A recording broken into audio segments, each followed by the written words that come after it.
that were not mentally stable enough to hold employment, Yeah. but also maybe they have limitations like physical limitations, a disability.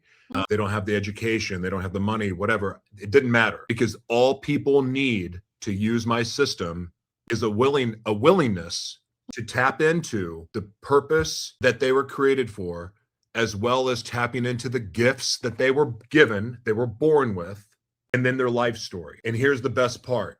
It doesn't matter in your story. It doesn't matter if you've ever been successful. It doesn't matter how imperfect you are. It doesn't matter what your gender is. It doesn't matter what your sexuality is. It doesn't matter what religion you are. It doesn't matter how much money you have. It doesn't matter what your education is. It doesn't matter. Anyone can do it.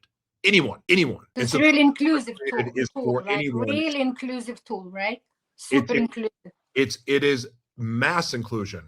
And here's the part that makes it work. Truth. Because in a world filled of chatbots and AI, because there's AI content creators now. The one thing that people are going to be desperate for, and they probably are now, is a real story, a real, authentic story. And now, because of the gatekeepers being removed, because places like in the global south now have access to the same technology that we do, as their infrastructure continues to improve, what you're going to start to see is real, true stories from around the world that change the narratives that we have been force-fed since we were born.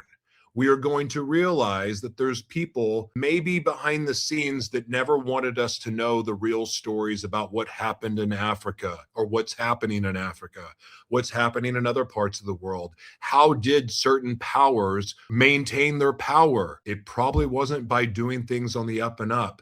When we start hearing real stories out of Africa and India and the Middle East and other parts of the world, and that truth starts to creep into the algorithms, because it won't be opinions that are shared, it's going to be truthful stories. As that starts to happen, little by little, the coverings, the veil that's over people's eyes is going to lift, and people are going to realize the truth. And when they start to realize and learn the truth about what has really been happening in this world, people are going to be brokenhearted. They're going to be disturbed. But guess what? Going back to the very beginning of what this podcast started to be about, truth. The truth is going to break people in half. But the blessing is in the breaking. The healing comes in the breaking. When we are broken, we will grow back stronger. And that is what is going to happen with the truth of people's stories. I challenge anyone and everyone to stop sharing opinions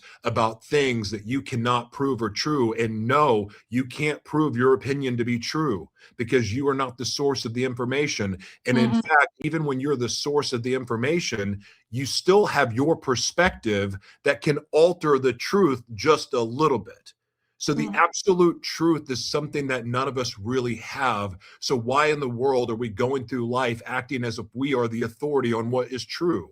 We can't be. But what we can do, because there's a different energy behind sharing a story, sharing our testimony, sharing what we're really going through, sharing how we overcame, teaching what we've learned. If we focused on those kind of things, we would see a shift in the atmosphere.